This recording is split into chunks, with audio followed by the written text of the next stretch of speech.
السلام علیکم، میرا نام علی رضا مہر ایڈوکیٹ۔ آج کی خبر ہے کہ بجٹ میں نوجوانوں کو 1 لاکھ لیپ ٹاپ اور نوجوان کسانوں کو 25 ارب کا قرض بھی دیا جائے گا۔ تو مسٹر پرائم منسٹر صاحب، لیپ ٹاپ سے پیٹ نہیں بھرتا۔ یہ بات آپ کو کب سمجھ میں آئے گی کہ لیپ ٹاپ دینے سے پیٹ نہیں بھرتا؟ غریب عوام کو کیا چاہیے؟ ان کی بیسک نیڈز پوری ہونی چاہیے، روٹی، کپڑا، مکان، ایجوکیشن، ادویات۔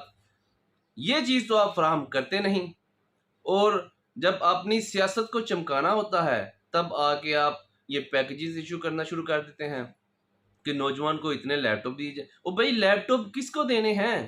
یہ امیر لوگوں کے چونچلے ہیں۔ غریب کو یہ نہیں چاہیے۔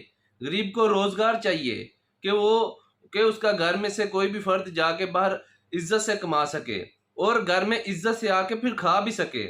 لیکن یہاں پر کیا ہے؟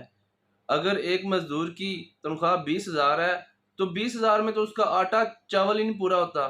باقی ضروریات وہ کہاں سے پوری کرے گا؟ اپنے بچوں کو ایک اچھی ایجوکیشن کہاں سے دلوا سکے گا؟ اپنے بچوں کو ادویات کہاں سے دلوا سکے گا؟ تو یہ لیپ ٹاپ شیپ ٹاپ بند کریں۔ آپ سے گزارش ہے کہ عوام کو ریلیف دیں، سبسڈیز دیں۔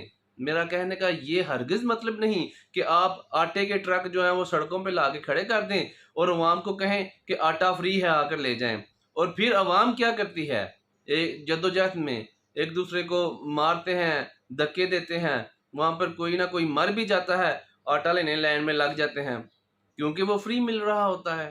عوام کے پاس اتنا پیسہ نہیں ہے، اتنا روزگار، اتنے وسائل نہیں ہے کہ وہ خود سے کچھ خرید سکیں۔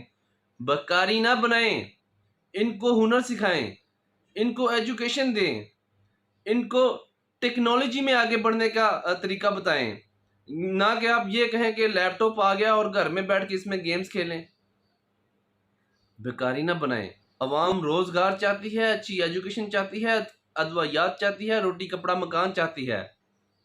مہنگائی کو کم کریں اور اس چیز میں اپنا رول ادا کریں کہ ملک ہمارا ہے۔